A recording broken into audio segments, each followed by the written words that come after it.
great pleasure to be here, and lovely to see so many people interested in, hopefully, this topic as well.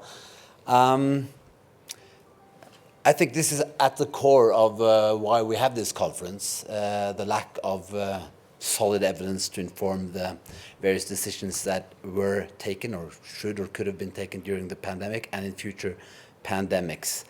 And the problem with the lack of research findings that could do that. So, for instance, I'm not going to delve into this issue.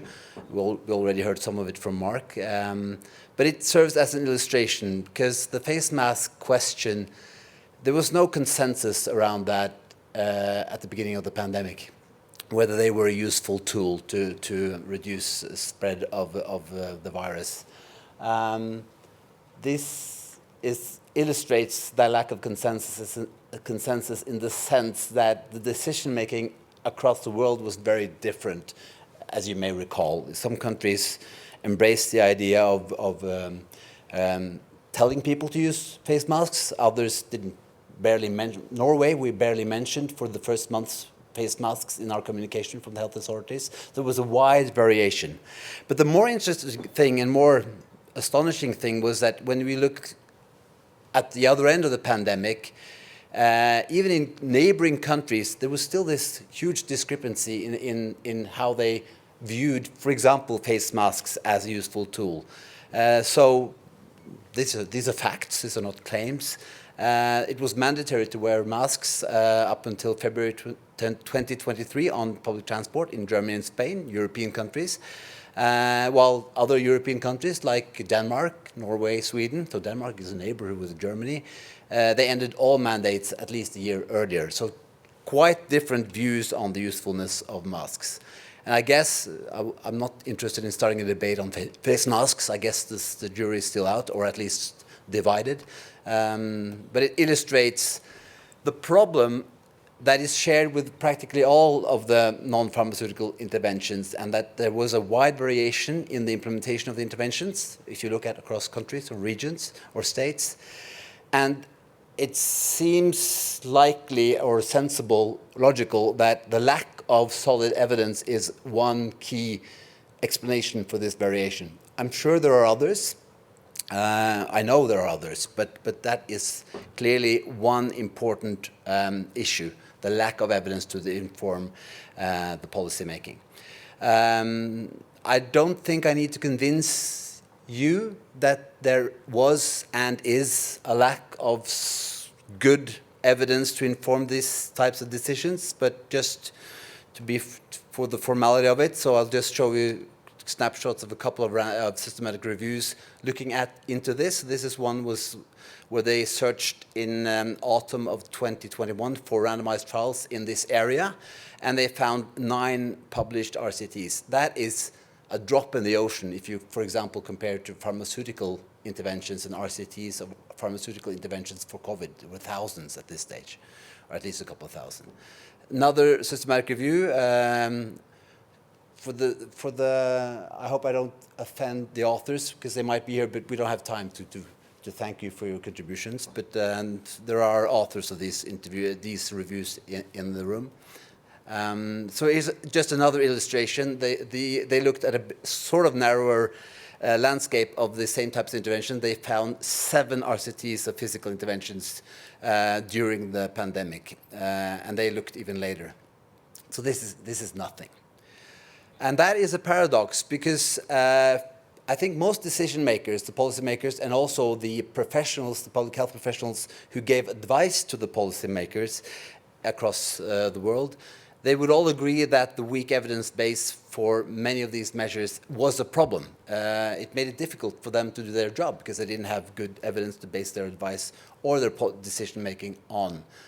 And despite that shared understanding, there was still very few randomized trials conducted. And that begs the question, why? Why didn't the scientific community step up and run these trials? Well, I don't know. I don't know why you didn't do the job.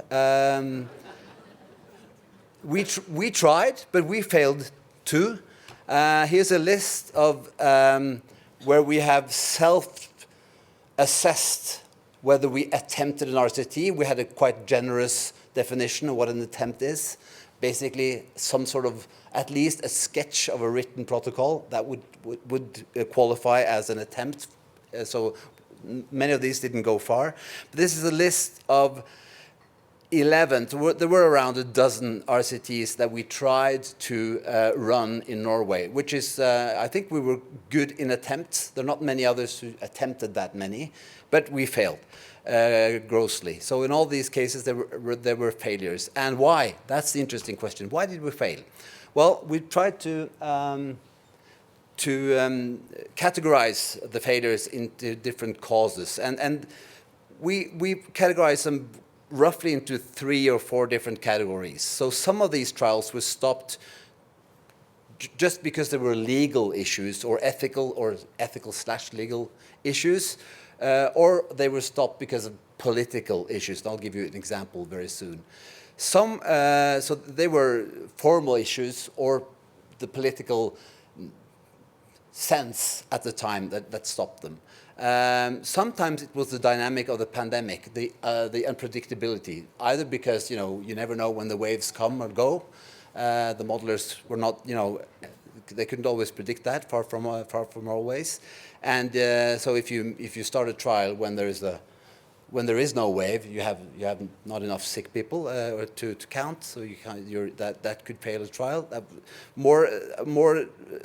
Better example for us was the unpredictability of the response from the policymakers. So the advice, the mandates, they changed from week to week, so it was difficult to maneuver and run a trial that could be irrelevant within a few weeks.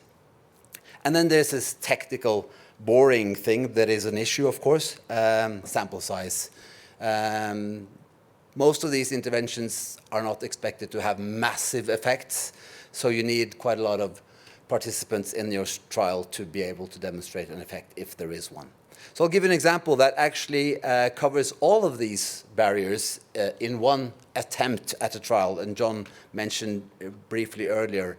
So in Norway, as most other countries, schools were closed very early on.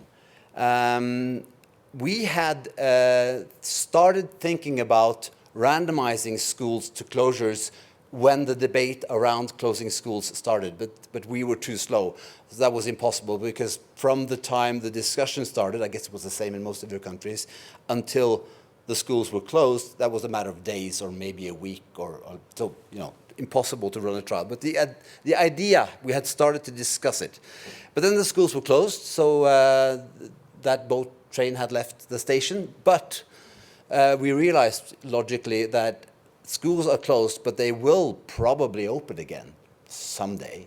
And when we get to the stage, and there will be uncertainty when to open the schools, right? That makes sense. Nobody knows exactly. So there must be this idea of equipoise, so we must agree that there is uncertainty at some stage. And maybe we could randomize schools then to reopen or not reopen. So that would be a school closure trial, but it would be a school reopening trial, which would probably be the same thing, more or less. So this was the idea. Take all the closed schools, all the schools in our country, and randomize them to remain closed or to reopen, and then measure various relevant stuff. The problems were many with this. First of all, when we did our calculations, we realized that we needed 1,000 schools based on the intensity of the pandemic at that time, because numbers were going down. And actually, the numbers went so far down that I already said that this was a failure. So, and in one way, we're happy about that, because the wave of COVID went so far down that if we had run the trial, we wouldn't even have enough power to see anything with all the schools in the country. So it was doomed to fail without us knowing at this stage. There was also a political barrier, which was an interesting process. We got very high up in the... Norway is a very small country, so it's not that far from the common researcher to the Minister of Health, this guy, at that time.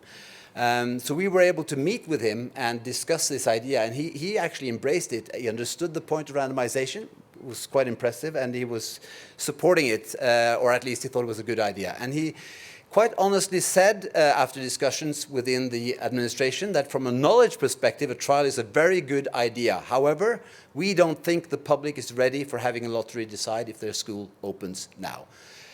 Which was disappointing, but I think he was absolutely right. There was, because I think that was also the same in many other countries, the sentiment had changed. So in March, all the parents wanted to protect the children and have them at home. 6 weeks later, all the parents wanted to get them back in school. That was the sentiment in Norway. It's a dramatic change. So that's equipoise for you. How do you maneuver that? Finally, there was the legal barrier, because in parallel with getting all the political support that we needed to randomize all schools in the country, obviously, we also sought ethical clearance through the usual formal channels. And they concluded, about the same time as we were rejected by the government, so there wouldn't be a trial, we also got the verdict from the ethical committee, and they said that our suggestion, which was that the mayor or the municipal physician would consent on behalf of the municipality to participate in the trial, that this was not possible within the legal framework that we have in Norway, which was true. We were just ignorant. We didn't really know how that worked. So it was impossible to run the trial due to the legal barriers. So that trial initiated lots of debates, and I think was mentioned earlier, some of you, I don't remember who of you, that there was an increasing interest or awareness of the need and the potential usefulness of more and better evidence, and even discussions about randomization in the public domain. That was very interesting, and I think that happened partly because of this trial also in Norway. Yeah, so very negative. We tried lots of trials. We failed and failed and failed a dozen times. But I have to say, just to be, not to brag, but we did carry out a few randomized trials of these types of interventions. And there is some political support and understanding of the need for such trials. And I think it has increased, partly due to this process. And finally, the law is being changed now, so we would have been allowed by the ethical committee, perhaps not, but well, maybe, to run such a trial today. It's a technical issue around individual consent that we will now be, it'll be more liberal, slightly more liberal. So the key message is that the key barriers that we experienced in Norway to public health social measures, or NPI, RCTs, during the pandemic were legal and ethical requirements that were a problem. Well, not necessarily a bad thing. I mean, I believe in the law and the ethics principles, but they were a problem for us when we tried to run trials. Insufficient political and public support, those go pretty much hand in hand. Makes sense. The political leaders somehow reflect public opinion, I guess, too. And then the unpredictable nature of pandemics, and then the technical issue of sample size. Thanks.